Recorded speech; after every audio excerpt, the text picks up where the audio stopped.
Now let's take a closer look at the actions. When you install the Calendar Designer, you're going to get a set of actions included in the Actions panel. The example that I have here is Photoshop CS5 running on an Apple Mac, but it doesn't matter whether you're on Mac or Windows. You still have an Actions panel that you can work with. Within the Calendar Designer Actions folder, you're going to find 35 different actions to run.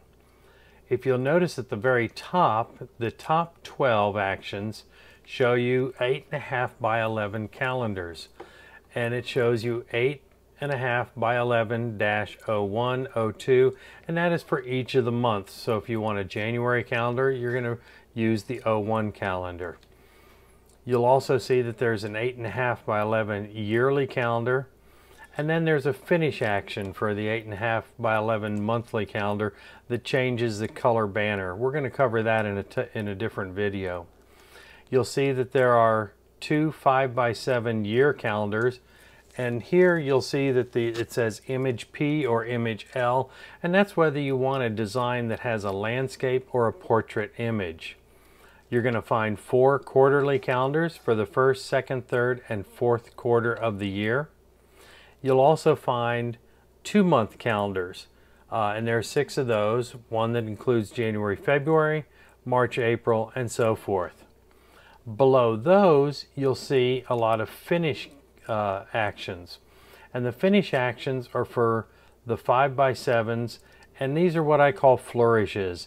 There's 2 different designs of the flourishes, and they can be used in either of the 5 by 7 calendars.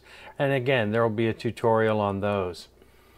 The important thing here is that when you're running actions, if you're not familiar with the actions, first off, you should go to the Photoshop help and read up a little bit about how to run actions.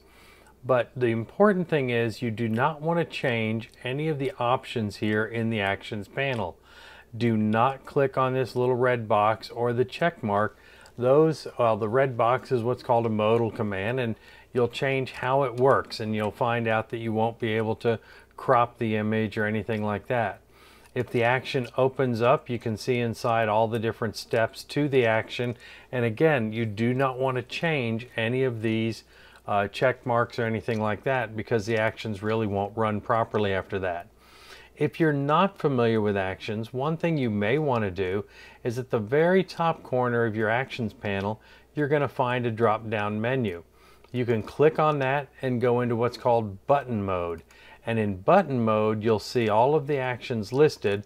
The blue ones are for the 8.5 by 11 calendars. The yellow ones are for the 5 by 7s. And you can run them from here, and you don't run the risk of accidentally clicking on any of the modal commands or changing any of the internal commands with the actions.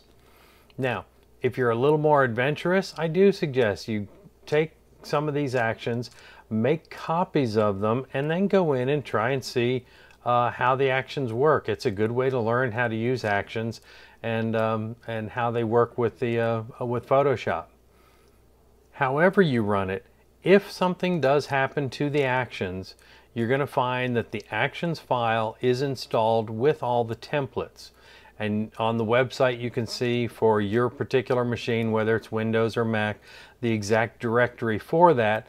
And then all you'd have to do would be simply go back to that original file, double click on it again, and it'll automatically load up into Photoshop.